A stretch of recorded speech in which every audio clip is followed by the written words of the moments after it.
today we're going to share 5 things that first-time homebuyers must know before getting into the home buying process.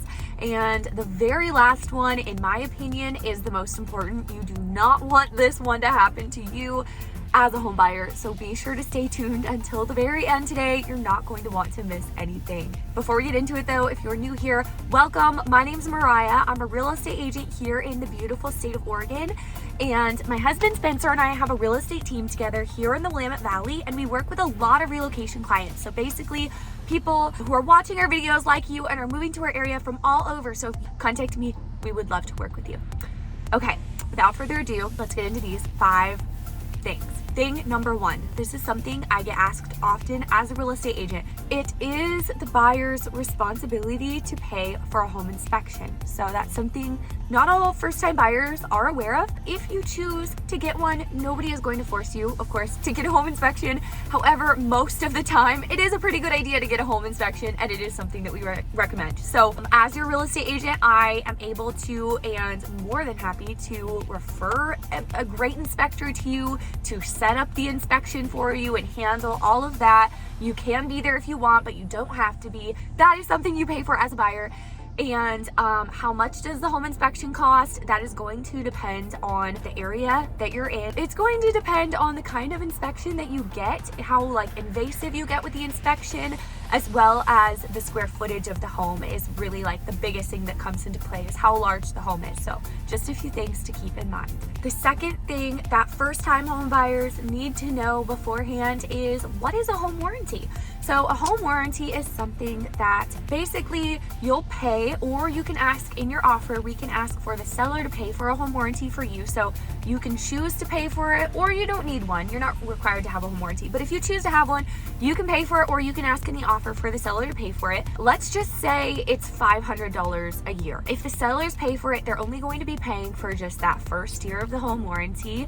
And I just say 500 as a number to throw out there, but this is another thing that will vary depending on where your home is at, the square footage, the year built. There's just a lot of factors. Say your water heater or your air conditioning, if that stops working, instead of having to just replace it, if you have the home warranty and it covers that, then you just pay a small deductible and they will either repair or replace it depending on what's needed. So that's basically in a nutshell what a home warranty is. I think it's always a good idea for first-time buyers to ask for them in the offer. Of course, we have to take into consideration it can make the offer a little bit weaker of an offer because you're basically offering that much less, because it will come out of the cost of the home at closing on the seller's end. So there's some factors definitely to consider, but it's not a bad idea to either ask for or purchase your own home warranty if you choose to.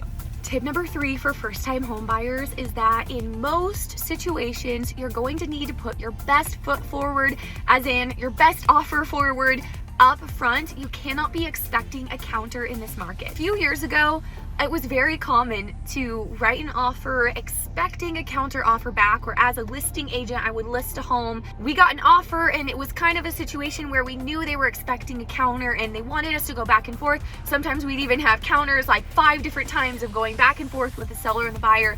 But obviously not always. There are definitely exceptions to everything, but in most cases right now, we're just not seeing that. It's still a seller's market and it is still competitive. We are still seeing multiple offers and we're really not seeing a lot of counter offers. So you really want to put your best foot forward because you can't be expecting a counter. So that's all I have to say about that. The next thing that I think it's important for first-time buyers to know, and all buyers in general to know, is that Oregon home price appreciation went up by 19.7% last year, and home price appreciation almost doubled this last year. So just to put things into perspective, buyers who were going to buy or would have bought in 2020 or 2021 even, but chose not to because they wanted to wait until things cooled down, now are in a market where prices have gone up that much. I guess the reason I'm saying this is because you just don't know what's going to happen, even if we get just a ton of new homes coming onto the market, because we are so low on inventory and it is about supply and demand.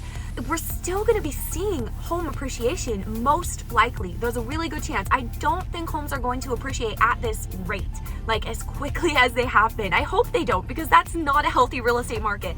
That is a crazy real estate market. But home prices are expected to still go up, even though they're not expected to go up that rapidly. So that being said, if you're waiting for prices to just plummet, we still should be seeing even a little bit of appreciation. So just something to keep in mind. If you're waiting until 2025, prices could just be going up still a little bit in 2025. We just don't know. So here is the last thing that I said I thought was most important for first-time home buyers to know. And this is something that, as a real estate agent, breaks my heart to see clients go through this, and I don't want any of you to go through this, so let's talk about it. I have a client who was pre-qualified for $400,000. So we were in the process of selling her current home, it is in escrow, and finding her a new property at that $400,000 price point. Well, interest rates went up, and now she is no longer pre-qualified because the amount that she's pre-qualified for is just so much lower than that $400,000 that I don't even know if we're gonna be able to find what is needed, because the interest rate rising changed her payment, and now her payment is too high.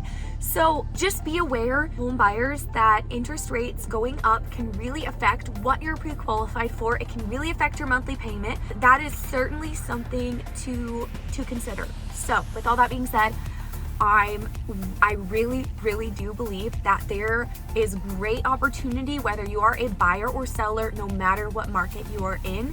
Every circumstance is different, every home is different, and I just think there's opportunity no matter what the market is. So if you watched this video all the way through, be sure to give it a thumbs up and share with a friend who's thinking about buying a home or who would like to be a homeowner, and I will see you guys next time.